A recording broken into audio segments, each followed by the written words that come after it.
चलिए तो good morning everyone. आप सभी का आज पुनः एक बार बहुत बहुत स्वागत है। और अब मैं आप सभी को म्यूट करने जा रहा हूँ। लग रहा है सभी लोग जुड़ चुके हैं ऑनलाइन लाइव मीटिंग में। अब मैं आप सभी को म्यूट कर रहा हूँ।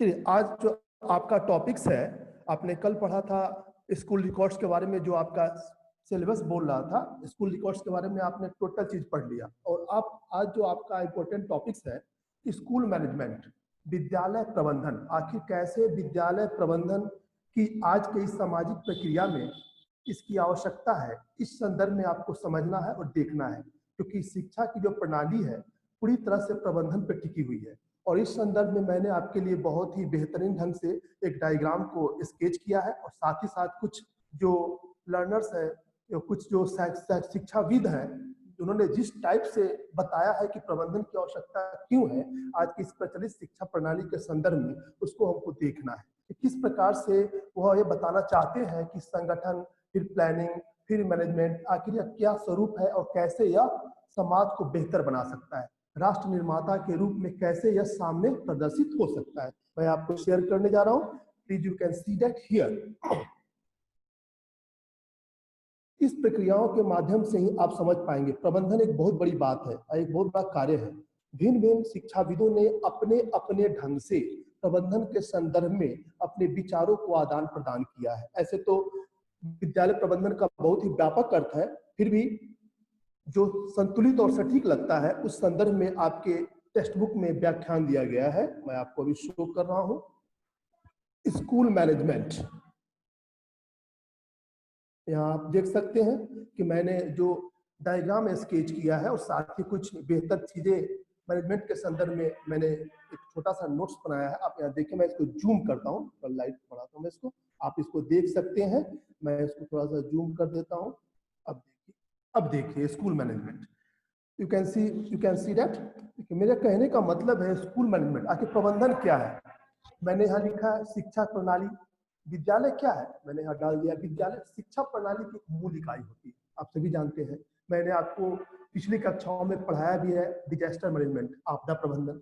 फिर उसके बाद आप पढ़े मीना मंच, चाइल्ड पार्लियामेंट, आपने सब पढ़ा है। सब में आपने देखा है किस प्रकार से संगठन बनाकर जो शीर्षक है उसको पूरी तरह से प्रबंधित करने का प्रयास किया गया है। टेक्स्ट बुक के माध्यम से आपका जो बीटीसी चल रहा है, बेसिक टीचिंग सर्टिफिकेट, जो आप प्राप्त करेंगे डिप्लोमा इन एलिमेंट्री एजुकेशन के माध्यम से, आप इसको देख सकते हैं। ये सब जो मैनेजमेंट की प्रक्रिया है, स्कूल रिकॉर्ड्स पढ़ा, अब आप पढ़ रहे हैं स्कूल मैनेजमेंट, प्रबंधन की प्रक्रिया, विद्यालय प्रबंधन कैसा होना चाहिए, इसके अंदर कौन कौन से अंतर्निहित व्यवस्थाएं हैं जिसके आधार पर आपको यह स्पष्ट होगा कि हमारी जो सक्षमता है आज के इस आधुनिक शैक्षणिक प्रक्रियाओं में, कहां तक हम अपने व्यवस्थाओं को राष्ट्र निर्माता के रूप में, प्रजातंत्र के रूप में और एक प्रजातांत्रिक देश के बेहतर नागरिक के रूप में प्रदर्शित करते हैं।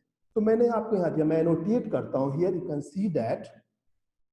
ये देखिए, अब इस चीज को आप देखिए, मैंने विद्यालय लिखा है, उसके बाद क्या है, विद्यालय क्या होती है, शिक्षा प्रणाली की एक मूल इकाई होती है। प्रणाली एक तंत्र है, एजुकेशनल सिस्टम है, तंत्र है जिसके माध्यम से अपने जीवन की प्रक्रिया को, अपने प्रोसेस ऑफ लिविंग को, अपने फॉर्मल एजुकेशन को बेहतर बना के अपने जीवन की प्रक्रिया को सरल एवं सुसज्जित करते हैं। उसके बाद देखिए क्या है, ये देखिए शिक्षा प्रणाली की मूल इकाई है। उसी प्रकार विद्यालय प्रबंधन की मूल इकाई क्या हो जाएगी, कक्षा, जो मैंने आपको पढ़ाया है क्लासरूम मैनेजमेंट, कक्षा कक्ष प्रबंधन क्या है, जिसमें भग का निर्माण किया जाता है, बच्चों के भविष्य का निर्माण किया जाता है। और जब बच्चों के भविष्य का निर्माण होगा तभी तो राष्ट्र के रूप में, राष्ट्र निर्माता के रूप में आपको हम देख पाएंगे, देश देख पाएगा। मैंने आपको बताया था, अनुशासन में एक डेफिनेशन दिया था एडी मुलर का, बालक बालिकाओं को प्रजातंत्र के लिए तैयार करना, ताकि वे अपने भविष्य के साथ साथ समाज के ऊपर, समाज में व्यवस्थित या समाज में आई हुई नई नई प्रक्रियाओं को, समस्याओं को समाधान करने की प्रक्रिया का प्रयास कर सके। जो प्रोसेस है, यानी विद्यालय प्रबंधन की मूल इकाई क्या होती है, कक्षा होती है। और कक्षा में क्या होता है, देश के भाग्य का निर्माण होता है। मैं आपको क्लासरूम मैनेजमेंट पढ़ाया था। उसके बाद जो शिक्षा प्रक्रिया है, जो प्रोसेस है, टीचिंग प्रोसेस है, उसके माध्यम से दो प्रकार की बातें सामने आती है। भारतीय संस्कृति, भारतीय संस्कृति की सुरक्षा भी होती है, यहाँ मैंने डाला है। और उसके बाद क्या होता है, भविष्य के विकास का प्रयास, यानी जब शिक्षा प्रक्रिया बेहतर होगी तो आपके भविष्य की प्रक्रिया, जो आपका प्रोसेस होगा, शिक्षा के माध्यम से आप बेहतर नागरिक बन पाएंगे, आपका क्या होगा, फ्यूचर डेवलपमेंट होगा। कोई भी व्यक्ति क्या चाहता है, मेरा जो फ्यूचर हो ब्राइट हो, ताकि मैं अपने जीवन में एक बेहतर योग्य नागरिक के रूप में समाज के सामने प्रदर्शित अपने आप को कर सकूं। पूरी तरह से हर व्यवस्थाओं के आधार पर अपनी प्रक्रिया को, जीवन प्रोसेस ऑफ लिविंग को, उसके अलावा अनुभवों की व्यवस्थाओं के आधार पर अपने जीवन जीने के ढंग को समाज में योग्य तरीके से जी सकूं। वही उसी के बाद है माध्यम, मैंने लिखा है यहाँ जीवन। एक चीज आप देखोगे हियर, माध्यम शिक्षा प्रक्रिया से जो आपके जीवन की तैयारी है वो क्या हो जाती है, आपको समाज में योग्य बनाने लायक, आपको समाज में एक बेहतर नागरिक के रूप में खड़ा करती है। इसके किसके माध्यम से संभव हो पाता है, एक विद्यालय के माध्यम से, एक बेहतर विद्यालय प्रबंधन के माध्यम से, और शिक्षा प्रबंधन की जो मूल इकाई होती है विद्यालय प्रबंधन की प्रक्रिया के माध्यम से जीवन की प्रक्रिया को सरल एवं सुसज्जित करते हैं। और देखिए मैंने यहाँ लिखा है इस तैयारी में शिक्षा का क्या व्यवस्था है, तो मैंने यहाँ डाला है प्रजातांत्रिक भारत। भारत क्या है, प्रजातांत्रिक भारत। भारत में मैंने पहले ही बताया है एडिमुलर की परिभाषा, बालक बालिकाओं को प्रजातंत्र के लिए तैयार करना, ताकि वह एक बेहतर राष्ट्र निर्माता के रूप में भारतीय व्यवस्थाओं में अपना सहयोग दे सके। तो यहाँ आप देख सकते हैं प्रजातांत्रिक भारत में जो शिक्षा के प्रबंधन की व्यवस्था है, जो एजुकेशनल मैनेजमेंट है, हमारा शैक्षणिक प्रबंधन है या स्कूल मैनेजमेंट है, तो आप देखिए जो आपके प्रजातांत्रिक मूल्य है, जिसके माध्यम से आप अपने में जो क्वालिटी पैदा करते हैं, क्वालिटी डेवलप करते हैं, भिन्न भिन्न एक्टिविटीज को सीखते हैं, यह एक बेहतर प्रबंधन के माध्यम से हो सकता है। आप जिस अभी महाविद्यालय में अभी वर्तमान समय में अध्ययन कर रहे हैं, आप उसके प्रबंधन को एग्जाम्पल के रूप में ले सकते हैं। किस प्रकार से यह व्यवस्था सनई इतने लंबे अंतराल के बाद आज इस जगह पे खड़ी है, जिसके आधार पर आप अपने जीवन के सभी प्रक्रियाओं, जो जीवन जीने योग्य है या फिर अन्य मुख्य व्यवस्थाओं, जैसे आप समझ सकते हैं उसको कि जब कोई समस्याएं सामने आती है, जैसे डिजास्टर मैनेजमेंट हो गया, या फिर आपदाओं से संबंधित कोई भी चीज हो गया, या फिर पर्यावरण की गुणवत्ता में गिरावट से संबंधित जो भी प्रक्रियाएं सामने आपके स्पष्ट होती है, तो एक बेहतर प्रबंधन के माध्यम से ही आप समस्याओं का हल निकालते हैं, जो जिसमें पूरी तरह से तार्किकता और गुणवत्ता होती है। तो प्रजातांत्रिक देश में प्रत्येक नागरिक का कर्तव्य है कि राष्ट्र के निर्माण में अपनी पूरी तरह से अपने सहयोग को पूरी तरह से प्रदान कर सके। और यह काम कौन करेगा, आप तो करेंगे, लेकिन आपके साथ साथ विद्यालय प्रबंधन जो है, विद्यालय प्रबंधन में जो एक प्रबंधक होता है, जो सारे क्रियाकलापों को देखता है, ताकि किस तार्किकता और गुणवत्ता के साथ बच्चों के विकास को बेहतर एवं सुनियोजित बनाया जा सके। मैंने वही चीज यहाँ डाला है। और उसके बाद क्या लिखा है, मैंने यहाँ भी लिखा है, इस चीज को यहाँ देखिए, विद्यालय सफलता का आकलन भी इसी आधार पर किया जाता है। अभी मैंने बताया जो प्रबंधक होते हैं विद्यालय प्रबंधन में, एक बेहतर प्रबंधक होते हैं। बेहतर प्रबंधक का कार्य यही होता है कि विद्यालय में जो भी प्रबंधन का कार्य है, जो भी संगठन जो उन्होंने बनाया है शैक्षणिक प्रक्रिया को सुचारू रूप से चलाने के लिए, उसमें प्रत्येक व्यक्ति का अपना एक अलग महत्व होता है, और उनका काम होता है कि प्रत्येक व्यक्ति से बेहतर काम ले, ताकि संगठन को मजबूत बनाते हुए एक बेहतर प्लानिंग के तहत विद्यालय की व्यवस्था को डेवलप किया जा सके। मैंने यहाँ लिखा भी है, इसके बाद आप यहाँ देखिए, इस चीज को आप देख सकते हैं। यहाँ मैंने लिखा है कि जो समाज में आपकी जिस योग्यता के माध्यम से आप खड़े हो पाएंगे शैक्षणिक प्रक्रियाओं के माध्यम से, बेहतर प्रबंधन के माध्यम से, तो उसमें आप एक बहुत ही इंपॉर्टेंट चीज हमारा है, बहुत 1964-66 का कोठारी कमीशन, जो शिक्षा से संबंधित है, शिक्षा की सभी बातों को स्पष्ट करता है कि माध्यमिक शिक्षा आयोग के माध्यम से किस प्रकार से कोठारी कमीशन की जो संस्तुतियां थी, जो बताए थे उन्होंने, जो भी प्रक्रिया बताया था कि अध्ययन कैसा होना चाहिए, प्रबंधन कैसा होना चाहिए, तो उसमें इसी प्रकार की संस्तुति दी गई है कि व्यक्ति समाज में एक बेहतर विद्यार्थी को सीखने के बाद अपने आप में खुद एक डेवलप करके योग्य बनाने की प्रक्रिया को बनाकर समाज में सुसज्जित करना। इसीलिए मैंने एक चीज यहाँ और भी डाला है, मानवीय मूल्यों के विकास में विद्यालय का योग कहाँ तक है, यानी मानव मूल्य जो आपकी वैल्यू है, ह्यूमन आपकी समाज में क्या वैल्यू है, आपको किस नजरिए से लोग देखते हैं। एक बेहतर विद्यालय प्रबंधन, एक बेहतर विद्यालय प्रबंधक ही एक बेहतर प्रबंधकीय व्यवस्था के आधार पर आपको क्या करता है, योग्य बनाता है, ताकि आप समाज में निखर कर आए, ताकि लोग समझे कि इसमें योग्यता कूट कूट के भरी है।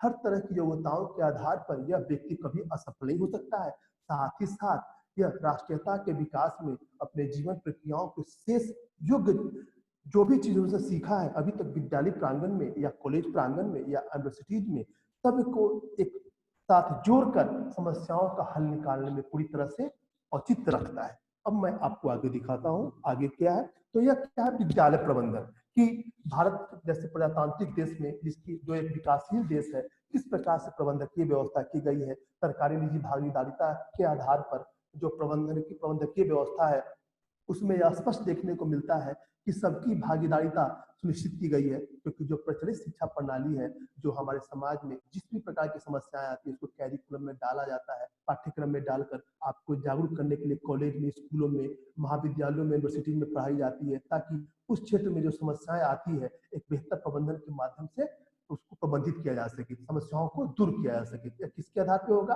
जब तक आप विद्यालय कक्ष में बेहतर अध्ययन नहीं कर पाएंगे उसके बारे में। जैसे मान लीजिए पर्यावरण की गुणवत्ता में जो गिरावट आ रही है, उसके बारे में आपको जागरूकता कहाँ से मिलती है? समाज से मिलती है, पाठ्यक्रम से मिलती है। जो एनसीईआरटी तैयार करता है बेहतर पाठ्यक्रम कि लोगों को जागरूक किया जाए, बच्चों को जागरूक किया जाए फॉर्मल एजुकेशन और इनफॉर्मल एजुकेशन में किस प्रकार से वह इसके प्रति जागरूक होकर समस्याओं को ढूंढे। जो काम नहीं करना है जिससे पर्यावरण की गुणवत्ता में गिरावट आए। अभी आप देख क्या रहे हो, पूरी तरह से भारत में भौम जल की प्रतिशत मात्रा कितनी रह गई? 0.03%। ऐसे पूरे वर्ल्ड में 0.08% है। तो समझ लो पीने के पानी की जो व्यवस्था है कितनी कम हो गई है। ये किसके कारण आई है? पर्यावरण की गुणवत्ता में गिरावट के कारण आई है। तो इस सबका प्रबंधन करना सरकारी निजी भागीदारिता दोनों ही सुनिश्चित करती है। हम आगे अब चलते हैं। आपका आगे जो टॉपिक है मैं इसको स्टॉप करता हूँ। अब देखिए अगला जो आपका है, मैंने एक बनाया है अब शिक्षा प्रबंधन। आपने समझा कि शिक्षा क्या है, शिक्षा किस प्रकार से, इसका तंत्र को कैसे काम करता है, इस तंत्र के आधार पर आपकी जो प्रक्रिया है कहाँ तक फुलफिल होती है। तो आप देखिए शिक्षा प्रबंधन, शिक्षा प्रबंधन में क्या होते हैं? जब कोई प्रबंधन होता है, जब मैनेजमेंट तैयार होता है, तो उसमें बहुत सारे संगठन काम करते हैं। आप अपने विद्यालय प्रांगण, महाविद्यालय प्रांगण को देख लो तो बहुत सारे तंत्र काम करते हैं, सिस्टम काम करते हैं। किसी एक सिस्टम के बस की बात नहीं है। पहले आप देखते होंगे प्राचीन समय में आवश्यकताएं लोग की क्या थी? बहुत ही कम थी। आवश्यकताएं कम होने की वजह से लोग अपने काम को खुद कर लेते थे। लेकिन जैसे ही समय बीतता गया, परिस्थिति बदलती गई, मूलचूल परिवर्तन होते गए, तो लोगों की आवश्यकताएं क्या होने लगी? बढ़ने लगी। तो जब लोगों की आवश्यकता बढ़ने लगी तो उनके लिए स्वयं पूरे कामों को कर पाना संभव नहीं था। तो उन्होंने क्या किया? संगठन तैयार किया कि आप एक काम करो, आप एक काम करो। और संगठन जब तैयार किया तो एक प्लानिंग भी तैयार की। प्लानिंग के आधार पर सोचा कि एक योजना बनाते हैं। योजना जब संगठन तैयार हुआ तो योजना बनेगा ही, और जब योजना बनेगा तो प्रबंधन की व्यवस्था होगी ही, और जब प्रबंधन की व्यवस्था होगी तभी तो सब कुछ सामने बाहर निकल के आएगा कि हाँ क्या करना है क्या नहीं करना। तो एक बेहतर प्रबंधक ही प्रबंधकीय व्यवस्था को बेहतर समझ सकता है। तो वही मैंने लिखा है शिक्षा प्रबंधन। शिक्षा प्रबंधन में क्या है? विविध प्रकार के संगठन है।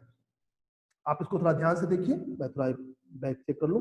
तो इस प्रक्रियाओं के आधार पर ही आप देख सकते हैं कि किस प्रकार से प्रबंधन जो है बेहतर रूप से आपके सभी क्रियाकलापों को, जो आपके डिफरेंट एक्टिविटीज है, सभी क्रियाकलापों को स्पष्ट करता है। और साथ ही साथ यह भी दिखाता है कि कौन काम कब करना है, किस कार्य की आवश्यकता अभी आपको है, और कौन सा कार्य आपके भविष्य को उज्जवल बना सकता है। तो इन प्रक्रियाओं के आधार पर ही आप अपने सभी दैनिक प्रक्रियाओं को सरल एवं सुसज्जित कर सकते हैं। आगे देखिए क्या है। आप इसको मैं थोड़ा जूम करता हूं। अब देखिए अब क्या है शिक्षा प्रबंधन। तो शिक्षा प्रबंधन को मैंने क्या लिखा है? विविध प्रकार के संगठन हो सकते हैं। अभी जो आप अपने महाविद्यालय में शिक्षा प्राप्त कर रहे हैं वह क्या है? औपचारिक शिक्षा है। और समाज में जो प्राप्त करते हैं, विद्यालय प्रांगण से बाहर प्राप्त करते हैं, क्या है? अनौपचारिक शिक्षा है। तो मैंने लिखा है कि समाज में और समाज से बाहर बहुत सारे संगठन कार्यरत होते हैं। तो एक बेहतर जो प्रबंधन होता है, मैनेजमेंट होता है, तो जो प्रक्रियाएं हैं संगठन के संदर्भ में, सबका अपना अपना अलग उत्तरदायित्व होता है और सब अपने अपने ढंग से कर्तव्य का निर्वहन करते हैं। तभी तो इतने बड़े देश में, भारत जैसे प्रजातांत्रिक विकासशील देश में बहुत सारे संगठन काम कर रहे हैं। जैसे अभी आप देख लो कोविड-19, बहुत सारे ऑर्गेनाइजेशन काम कर रहे हैं। WHO जो है, वर्ल्ड हेल्थ ऑर्गेनाइजेशन, जो आपको हमेशा समय समय पर सभी देशों को, पूरे वर्ल्ड में 195 कंट्रीज है, सबको समय समय पर क्या करते हैं? दिशा निर्देश देते हैं कि आप ये न करो, लॉकडाउन करो। ये सब प्रक्रिया क्या है? एक बेहतर संगठन का कार्य है। और बेहतर संगठन का कार्य कौन करता है? एक बेहतर प्रबंधक। और प्रबंधक जब तक अपना संगठन में बना, अपने संगठन को मजबूत करके, अपने तंत्र को मजबूत करके काम नहीं करेगा एक बेहतर प्लानिंग के आधार पर, तब तक वो कभी सफल नहीं हो सकता है। तो मैं बता रहा हूँ यहाँ, आप यहाँ देख लो। यहाँ देखो मैंने औपचारिक और अनौपचारिक लिखा है। बहुत सारे संगठन काम करते हैं, आर्थिक संगठन भी काम करते हैं। जब तक ये नहीं होगा तब तक कैसे व्यवस्थित होगा कोई काम। उसके बाद सामाजिक संगठन, सोशल ऑर्गेनाइजेशन, उसकी economical organisation, formal informal organisation, उसके बाद क्या होता है बिजनेस ऑर्गेनाइजेशन, उसके बाद आप देखिए एडमिनिस्ट्रेशन ऑर्गेनाइजेशन, उसके बाद पॉलिटिकल ऑर्गेनाइजेशन। सबका काम बटा हुआ है। सब अपने अपने ढंग से संगठन के माध्यम से, बेहतर प्लानिंग के माध्यम से सभी प्रक्रियाओं को, जो जिनका कार्य है उस सब्जेक्ट में, जिस सब्जेक्ट से वो बिलोंग्स करते हैं, जिस मान लीजिए कोई आर्थिक है तो अर्थ के क्षेत्र में, औपचारिक अनौपचारिक है तो शैक्षणिक और गैर शैक्षणिक दोनों काम कर सकता है, और सामाजिक संगठन तो समाज में जो प्रक्रियाएं आ रही है कि हाँ सभी लोगों को समझाना कि कौन सी समस्या है, उससे दूर रहना कैसे, उनका अलग काम है। तो सभी अपने अपने क्षेत्र में दायित्वों का निर्वहन करते हैं ताकि अपने बेहतर कर्तव्य का पालन कर सके। अब आगे आप देखिए, अब देखिए आप यहाँ देखिए मैंने लिखा है संगठन, यहाँ मैं एनोटेट करता हूँ, ध्यान से देखिए। मैं समझ रहा हूँ सभी को स्पष्ट दिख रहा है। अभी तो आप सामने है नहीं, कुछ मैं पूछने की कुछ चेष्टा करता हूँ, मुझे पूछने की ज्यादा ललक होती है कि मैं पूछ लूँ। आगे देखिए क्या है, अब इस चीज को आप देख सकते हैं, मैं यहाँ दिखाता हूँ आपको, इस चीज को देखिए आप। संगठन, संगठन है, इसको यहाँ कर देता हूँ। संगठन जो आप देख सकते हैं, क्या मैंने लिखा है, संगठन क्या होता है, व्यक्तियों का समूह होता है। और व्यक्तियों का जब समूह होगा तो उसके एक निश्चित उद्देश्य भी होते हैं। संगठन का निर्माण यूं नहीं होता है, एक निश्चित उद्देश्य की प्राप्ति करने का प्रयास किया जाता है व्यक्तियों के समूह के माध्यम से। जैसे आपके संस्थान में चल रहा है, क्या हो रहा है, ऑनलाइन लाइव टीचिंग के माध्यम से यह प्रयास किया जा रहा है कि आपका जो सिलेबस है कंप्लीट हो और आपके भविष्य को जो कुछ समय के लिए बैक हो जाएगा वह उसको मेंटेन किया जा सके। जिस प्रकार से प्रक्रियाएं ऑनलाइन लाइव टीचिंग के माध्यम से आपके पास की जा रही है, एक बेहतर विकल्प है ताकि आपका समय पर जो सिलेबस है कंप्लीट भी हो जाए और किसी प्रकार की आप में दुविधा ना हो। जब एग्जाम हो तो आप बेहतर ढंग से आंसर सभी प्रश्नों का दे सके। इसके लिए मैं अपने जो हमारे बॉस है उनको पुनः एक बार धन्यवाद देना चाहता हूँ। फिर आप देखिए यहाँ मैंने क्या लिखा है, व्यक्तियों का समूह। उसके बाद क्या लिखा है यहाँ आप देखिए, निश्चित उद्देश्य प्राप्त करने का प्रयास किया जाता है। किसके माध्यम से, संगठन के माध्यम से। प्रबंधकीय व्यवस्था में संगठन का होना बहुत ही अनिवार्य है। जब प्रबंधन आप तभी कर सकते हैं, मैनेजमेंट तभी आपका बेहतर होगा जब बेहतर संगठन हो आपके पास। उसके बाद मैंने क्या लिखा है, संगठन में दो तीन चीजें ऐसी होती हैं जिसके बिना आप अपने कार्यों का निर्वहन नहीं कर सकते। You can see that here, but can I tell you. यहाँ लिखा है निर्देशित, निर्देशित है, फिर समन्वित है, एकीकृत है। निर्देशित दैट मीन्स गाइडलाइन, कि क्या गाइडलाइन दिया जाए कि ताकि आप इस काम को बेहतर ढंग से कर सके। समन्वित, कोऑर्डिनेशन या कोरिलेशन, जो सहसंबंध या समन्वित कार्यक्रम है सबको जोड़ दें, एक साथ ऐड करें और प्रक्रियाओं को साथ साथ चलने दें। और एकीकृत करना, जितने भी इंटायर वर्क हो रहे हैं आपके संस्थान में आपकी पढ़ाई के लिए, सबको सेंट्रलाइज करके सभी वर्कों को एक प्रबंधन में जोड़ देना है। मैंने यहाँ डाला है, मैं इसको थोड़ा हटाता हूँ, इसको करता हूँ, इसको आप देखिए प्रबंधन। निर्देश समन्वित तथा एकीकृत करने के लिए प्रबंधन का जो अर्थ हो जाता है सरल अर्थों में, संगठन में व्यक्तियों से कार्य कराना है। यही हो गया। यानी तीनों चीज को हम एकत्रित करेंगे, तीनों चीज को एक साथ रखेंगे, गाइडेंस, डेमोन्स्ट्रेशन, माफ कीजिएगा, समन्वित और एकीकृत सेंट्रलाइज, तीनों चीज को हम एक साथ ऐड करके प्रबंधन की व्यवस्था करेंगे। जब प्रबंधन की व्यवस्था हो जाएगी तो सरल अर्थों में, साधारण शब्दों में आप कह सकते हैं संगठन का तात्पर्य होता है व्यक्तियों से कार्य कराना। संगठन में अब तभी तो एक निश्चित उद्देश्य प्राप्त होगा हमारा। निश्चित उद्देश्य प्राप्त करने के लिए संगठन जो बनता है, जिस संगठन का प्रबंधन किया जाता है, उसका काम होता है संगठन में जितने भी व्यक्ति कार्यरत हैं सबसे बेहतर कार्य कराना। इसीलिए अंग्रेजी शब्द में इसको क्या कहा जाता है, मैनेजमेंट टैक्टफुली। इसी को मैनेजमेंट कहते हैं। क्या बोलते हैं, मैनेजमेंट।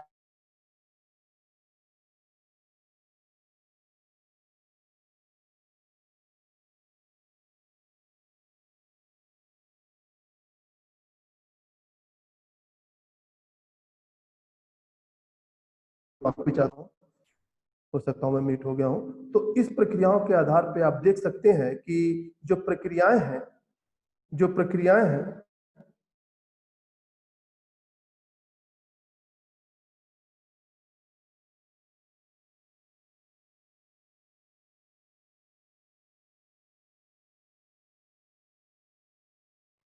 चलिए मैं 1 मिनट हो गया। तो जो प्रक्रियाएं हैं मैं फिर शेयर कर रहा हूँ इस प्रक्रियाओं के आधार पे ही आप समझ सकते हैं, देख सकते हैं कि कैसे प्रबंधन की प्रक्रिया चलती है। साथ साथ प्रबंधन की प्रक्रिया चलने के आधार पर ही जो प्रबंधकीय व्यवस्था है, जिसके आधार पर आप सभी कार्यों को एक बेहतर मैनेजमेंट को समझ सकते हैं। इसलिए इसको कहा गया है, आप यहाँ देखिए, इसलिए कहा गया है इसको नोटेशन, आप इसलिए इसको कहा गया है मैनेजमेंट टैक्टफुल्ली, यानी मैनेजमेंट को अंग्रेजी में यही कहते हैं, यानी संगठन में व्यक्तियों से बेहतर कार्य कराना ही प्रबंधन कहलाता है। अब हम आगे बढ़ते हैं,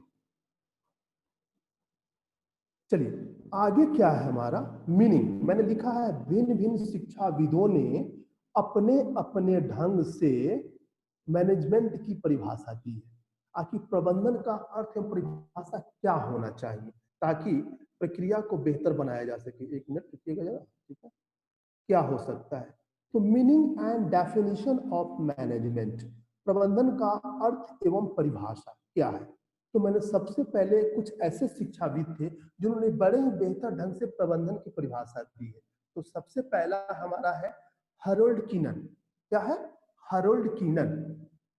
इन्होंने लिखा है जो औपचारिक रूप में संगठित समूहों में व्यक्तियों से मिलकर, यहाँ देखिए मैं इसको लिखता हूँ, यहाँ लिखा है औपचारिक रूप में जो आप कर रहे हैं अभी फॉर्मल एजुकेशन प्राप्त करने अपने संस्थान में, औपचारिक रूप में संगठित समूहों में व्यक्तियों से मिलकर कार्य करने की कला ही प्रबंधन है। अभी मैंने आपको बताया जो जैसे आप शैक्षणिक प्रबंधन आप देख सकते हैं, जो आपका फॉर्मल एजुकेशन है उसमें बहुत सारे फैकल्टीज काम करते हैं, टीचिंग और नॉन टीचिंग दोनों स्टाफ काम करते हैं। तो आप देख सकते हैं सभी व्यक्ति क्या करते हैं, मिलकर कार्य करते हैं। और जब मिलकर कार्य करते हैं तो इस मिलकर कार्य करने में जो कला आता है, किस प्रकार से किस प्रोसेस से वर्क करते हैं ताकि सभी कार्यों को बेहतर ढंग से किया जा सके, संगठित समूहों के माध्यम से औपचारिक व्यवस्था में, उसी को हैरोल्ड कीनन ने बताया यही प्रबंधन है।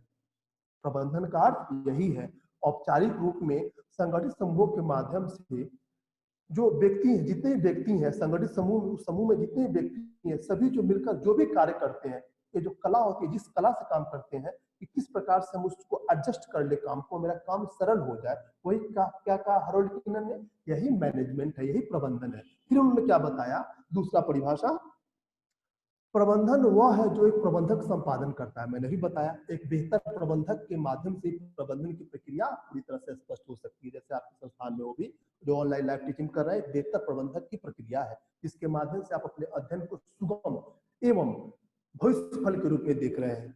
उसके बाद अगला जो प्रबंधन के रूप में बताया, मैनेजमेंट का डेफिनेशन उन्होंने बताया, वो है लॉरेंस ए एप्ले के अनुसार। यहाँ देखिए आप, लॉरेंस ए एप्ले के अनुसार उन्होंने प्रबंधन का क्या परिभाषा दिया।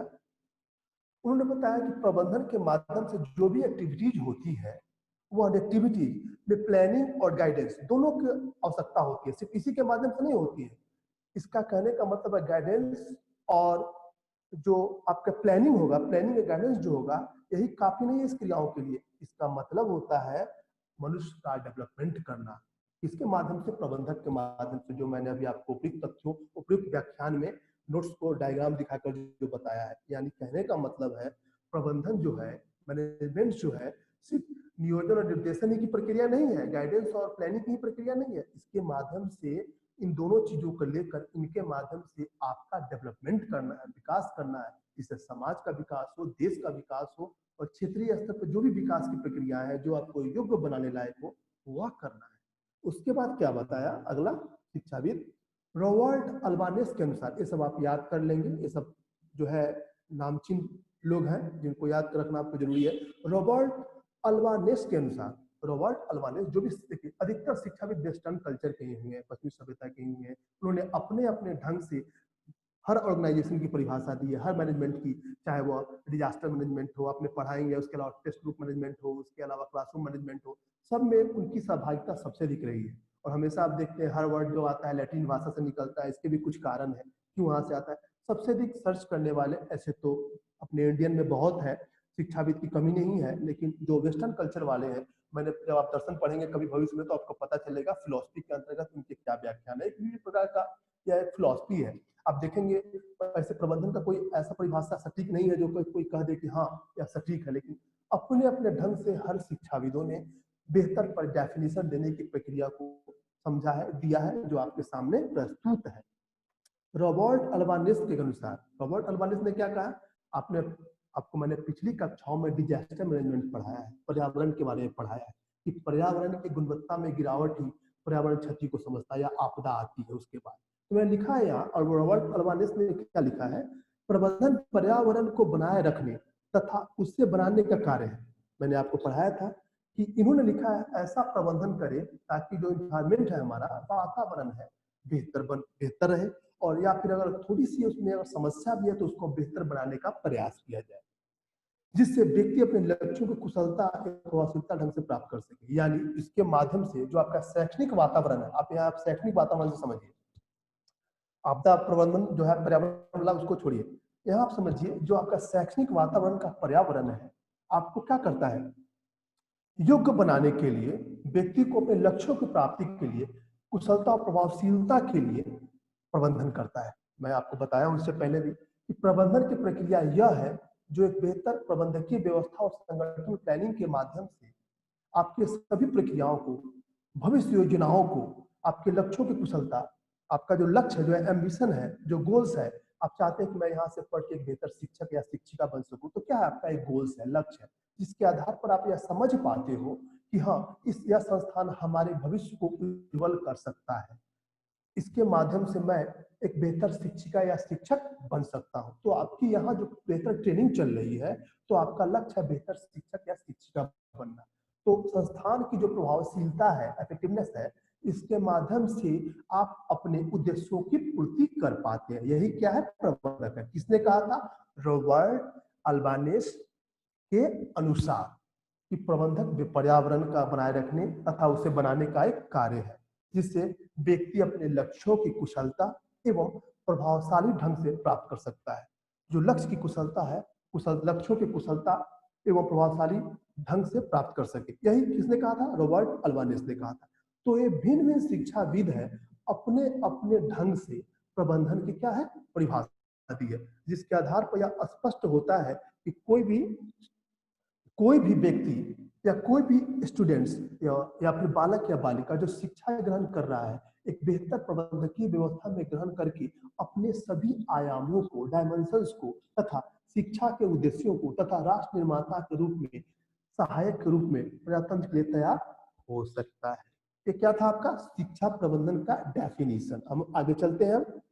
अब देखिए उसके बाद कुछ और शिक्षाविद हैं जिन्होंने बड़ा है बेहतर ढंग से इसको स्पष्ट किया है। आप उसको देखिए, इसमें दो बड़े ही नामचीन व्यक्ति हैं, शिक्षाविद हैं, आर.एस. डेवर, क्या है, आर.एस. डेवर तथा जेम्स लुंडे।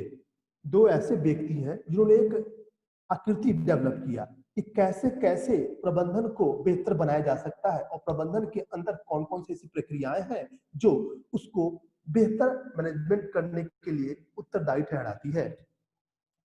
तो आप देख सकते हैं, this topic is very important for you, so I tell you this diagram, this diagram consists on planning, organization, administration, guidance and coordination, controlling, evaluation and feedback.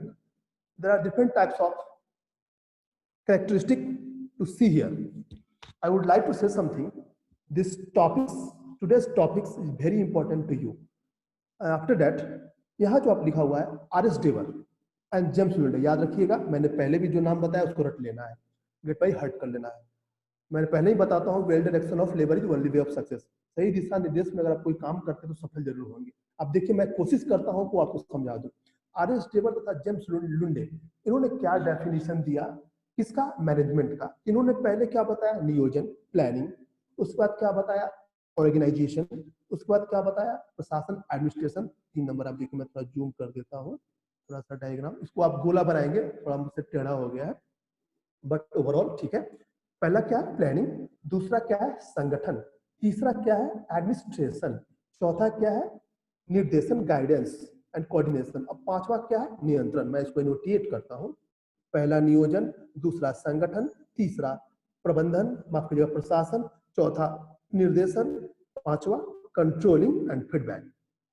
तो ये जो प्रक्रियाएं हैं आप इसको देख सकते हो, ये जो प्रक्रियाएं हैं, इन प्रक्रियाओं के आधार पर ही जो महोदय ने बताया, माफ कीजिएगा एक मिनट, इसको मैं क्लियर करता हूँ, जो देवर और लुंडे महोदय ने बताया कि प्रबंधन की व्यवस्था कैसी होनी चाहिए, तो ये 5 तथ्यों पर मुख्य रूप से आधारित देखी जा सकती है। पहला प्लानिंग, आपको एकदम याद रखना है, planning, organisation, administration, guidance and controlling. तो इस आकृति से यह स्पष्ट होता है कि मैंने यहाँ लिख भी दिया है, प्रबंधन क्या होता है, एक व्यापक वर्ड है। इस आकृति से स्पष्ट होता है कि इन 5 चीजों का होना बहुत ही आवश्यक है। That means here you can see that planning, again माफ कीजिएगा, next organisation, next administration, next guidance and coordination, and lastly controlling, evaluation and feedback. तो ये जो प्रक्रियाएं हैं, आप देखिए, फीडबैक, नियोजन, बेहतर प्लानिंग के आधार पर ही एक संगठन का निर्माण किया जा सकता है। जब संगठन होगा तो उसमें एक प्रशासनिक व्यवस्था का एक तंत्र भी होगा। जब प्रशासनिक व्यवस्था का तंत्र होगा, देखिए कैसे गया, मैंने एरो कैसे लिखा है, नियोजन के बाद आप यहाँ देख सकते हैं मैंने एरो कैसे लिखा है। अब देखिए यहाँ था, फिर ऐसे और एरो गया, फिर ऐसे गया, फिर ऐसे गया, फिर ऐसे गया। तो कहने का मतलब है कि ये जो ओवरऑल डायग्राम है आपका, यह डिनोट करता है कि बेहतर प्रबंधन के लिए इन 5 चीजों का होना आवश्यक है। जैसे आपके संस्थान में एक बेहतर प्लानिंग के माध्यम से आपकी ऑनलाइन टीचिंग, लाइव टीचिंग चल रही है, एक बेहतर संगठन है, हर तंत्र अलग अलग अपना काम करता है। उसके बाद बेहतर प्रशासन है, आप देखते हैं एडमिनिस्ट्रेशन ऑफिस आपके रूम में है ही। उसके बाद गाइडेंस आपको हमेशा मिलते रहता है कि क्या करना है। आफ्टर डीएलएड एलिमेंट्री एजुकेशन आप प्राप्त करके, बेसिक टीचिंग सर्टिफिकेट प्राप्त करके आगे आप क्या कर सकते हैं, आपको सभी फैकल्टीज बताते भी होंगे। उसके अलावा जब आप सब चीज पढ़ लेते हैं तो आप में कंट्रोलिंग क्षमता, इवैल्यूएशन का फीडबैक का एक बेहतर प्रबंधन के माध्यम से आप में समाहित हो जाता है। तो ओवरऑल यह कहने का तात्पर्य है कि बेहतर प्रबंधन तभी हो सकता है जब एक प्लानिंग, बेहतर प्लानिंग किया जाए। कोई भी चीज को प्लान किया जाता है, योजना बनाया जाता है। मान लो कोई पुल का निर्माण करना है, तो मान लो कौन काम करता है पुल बनाने का देश में या राज्य में, पुल निगम लिमिटेड करती है, जो बिहार गवर्नमेंट की भी होती है, या फिर सरकार सेंट्रल गवर्नमेंट की भी होती है, या फिर कोई प्राइवेट लिमिटेड कंपनी की होती है। तो क्या करते हैं, सबसे पहले अपना प्रबंधन करते हैं। प्रबंधन में क्या करते हैं, और उनका एक संगठन होता है कि ये काम इस क्षेत्र में इंजीनियरिंग का वर्क वो करेंगे। उसके बाद क्या करते हैं, प्लानिंग करते हैं कि हमको काम कैसे करना है। उसके बाद उन पर बेहतर निर्देशन प्राप्त होता है। उसके बाद क्या होता है, निर्देशन प्राप्त होने के बाद ओवरऑल उन सब चीजों पर उनका एक कंट्रोल हो जाता है, और लास्ट में एक बेहतर फीडबैक मिलता है कि डिश जो है तैयार हो गया। तो वही एक प्रबंधकीय व्यवस्था में आप उसको समझ सकते हैं। जैसे आप अपने घर में भी प्रबंधन करते होंगे, शादी विवाह में कि कैसे भोज का आयोजन करना है, उसके लिए प्लानिंग करते होइएगा। उसके बाद संगठन बनाते होइएगा कि ये आदमी ये करेगा, ये आदमी ऐसे करिए काम करेगा। उसके बाद जो आपका तंत्र है, किसी प्रकार कोई गड़बड़ी नहीं हो, कुछ आदमी देखने के लिए वहाँ मौजूद होंगे कि हाँ किसी प्रकार कोई भगदड़ ना हो, सबको बेहतर ढंग से सबका वेलकम किया जा सके। इसके लिए सारे चीजों के लिए प्रबंधन करने के लिए 5 चीजों की आवश्यकता बहुत ही नेसेसरी है। इसके आधार पर ही बेहतर मैनेजमेंट की रूपरेखा को तैयार किया जा सकता है। तो बच्चों, आज का जो आपका टॉपिक था यहीं तक था। कल हम फिर पढ़ेंगे अगला जो टॉपिक होगा, इसकी क्या विशेषताएं हैं, characteristics of management. Tomorrow I will teach you. After that you can see that here. इसके बाद आप देखिए, आपको मैंने जो बताया, तो मैं इसको पढ़ता हूँ और मैं फिर बैक चलता हूँ। तो इस प्रकार से आपने देखा कि स्कूल मैनेजमेंट क्या है, इस प्रबंधकीय व्यवस्था क्या है, भिन्न भिन्न शिक्षाविदों ने क्या क्या इसका डेफिनेशन दिया है, इसके आधार पर आपकी सोचने की क्षमता क्या है, किस आधार पर आप मैनेजमेंट करेंगे। तो एक ओवरऑल यह पता चलता है कि संगठन में प्रत्येक व्यक्तियों से कार्य कराना ही, समूह में कार्य कराना ही बेहतर प्रबंधन। और एक प्रबंधक का कार्य है कि संगठन में जितने भी लोग कार्यरत हैं, सबके अपने अपने कार्यों का बंटवारा करके उनके कर्तव्यों का पालन करने के लिए उनको जागरूकता पैदा करें। तो यह क्या है, बेहतर प्रबंधन का कार्य है। तो आप आगे पढ़ेंगे और जैसे जैसे पढ़ेंगे वैसे वैसे आपको समझ में आएगा। तो ओवरऑल मैं समझता हूँ कि आप सब समझ गए होंगे। मैं जहाँ तक मैंने आपको डायग्राम बताया, अब मैं आपके पास चलता हूँ कि कहाँ तक आप अभी है या क्या है, बस टाइम भी ओवर होने वाला है। तो इस प्रकार से आपने देखा कि कैसे स्कूल मैनेजमेंट में क्या क्या होता है, यह प्रणाली कैसे काम करती है। इस प्रणाली के आधार पर इसका जो रूप स्वरूप है कैसे स्पष्ट होता है। और इसमें जो लुंडे जी महोदय हैं, उसके अलावा भिन्न भिन्न शिक्षाविद हैं, जैसे Harold Keens, Lawrence S Apley, R S Dewar, James Lunde, उन्होंने किस प्रकार से प्रक्रिया को सरल बनाया, मैनेजमेंट का डेफिनेशन देकर उसका जो प्रबंधन का बेहतर परिभाषा क्या हो सकता है, जिसके आधार पर ये सभी प्रक्रियाएं बेहतर हो सके और प्रबंधकीय व्यवस्था के आधार पर इस प्रजातांत्रिक देश में, इस विकासशील देश में व्यक्तियों को जीने योग्य एक बेहतर नागरिक के रूप में उभारने का काम कौन करता है? बेहतर शैक्षणिक प्रबंधन, जो आपके विद्यालय में देखने को, महाविद्यालय में देखने को मिलता है। तो बच्चों, आज का टॉपिक आपका यही था, थोड़ा सा है। इससे देखिए कौन कौन सी चीज जुड़ी हुई थी। पहले आपने देखा डिजास्टर मैनेजमेंट भी, उससे उसको छोड़िए आप, क्लासरूम मैनेजमेंट जो मैंने आपको पढ़ाया सब चीज से जुड़ा हुआ है। आप देख सकते हैं कक्षा में भविष्य का निर्माण होता है। कक्षा क्या है? भाग्य का निर्माता है। मैंने आपको क्लासरूम मैनेजमेंट में पढ़ाया भी था, कक्षा कक्ष प्रबंधन में। तो ये सब प्रक्रिया सबसे जुड़ी हुई है। इसीलिए जो आपका सिलेबस है F4 एक मतलब अलग चीज, एक्स्ट्रा चीज रखता है, जिसमें आपका सब चीज समाहित है। तो मैं समझता हूँ आप सभी समझ गए होंगे, और मैं आपको कुछ समय के लिए अनम्यूट करता हूँ। चलिए अब देखिए आगे की प्रक्रिया। अब फिर हम पुनः कल मिलेंगे। आपका क्या है, कैसे है? मैं आपको थोड़ी देर के लिए अनम्यूट करता हूँ। आप लोग कुछ विशेष नहीं बोलेंगे, और जो है बस मैं आपसे कुछ पूछूंगा, फिर अगली क्लास में जैसा होगा मैं बात करता हूँ। समझ में आया सबको? क्लास। Yes sir. लगा क्लास? बहुत अच्छा यस सर। चलिए, मैं आशा करता हूँ कि मैं जो समझा रहा हूँ आप बेहतर ढंग से समझ रहे हो। डायग्राम भी समझ में आया ना आप सभी को? Yes sir. चलिए, बहुत बहुत धन्यवाद। आपका टाइम भी हो चुका है, इसलिए मैंने सोचा पूछ लूँ आप लोग सभी को। एकदम जुड़े रहिए, और जो भी अध्ययन का प्रक्रिया है सबको एकदम सरल करता हूँ। ठीक है सर। ठीक है सर। अभी आपका 1 मिनट बचा हुआ है, अभी रुकिए, फिर आपको मैं म्यूट करता हूँ। Yes sir. तो इस प्रकार आप देख सकते हैं कि कैसे स्कूल मैनेजमेंट काम करता है, विद्यालय प्रबंधन काम करता है। जैसे ही आप बिल्कुल जब यहाँ से बेहतर प्रशिक्षण प्राप्त करके किसी संस्थान में जाओगे, आपकी जॉब लग जाएगी, तो आपके सब जानते रहोगे, तो आप एकदम अव्वल दर्जे का आपका योग्यता उसके सामने प्रदर्शित होगा। तो समझेंगे सभी कि जहाँ से पढ़ के आया उसकी बेहतर योग्यता के साथ आया है। इसमें बहुत सारी क्वालिटी है। Thank you. अब मैं आप सबको पुनः देखिए शेड्यूल के अनुसार कल मिलूंगा। टाइम भी हो चुका है, अब कभी भी कट सकता है। तो इसके आधार पे ही मैं समझता हूँ कि आप मेरी बातों को समझ चुके होंगे। अब और एक चीज और, जो कुछ छूटा हुआ था चाइल्ड पार्लियामेंट में, मैं आपको किसी दिन क्लास कर लूंगा, तो उसमें कुछ बचा हुआ है मैं उसको बता दूंगा। उसके नोट्स रेडी हैं। आफ्टर डेट मैं देखता हूँ कहाँ तक वो प्रक्रिया फुलफिल हो पाती है।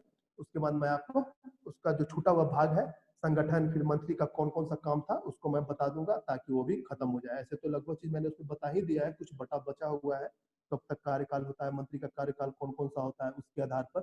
Okay, bye.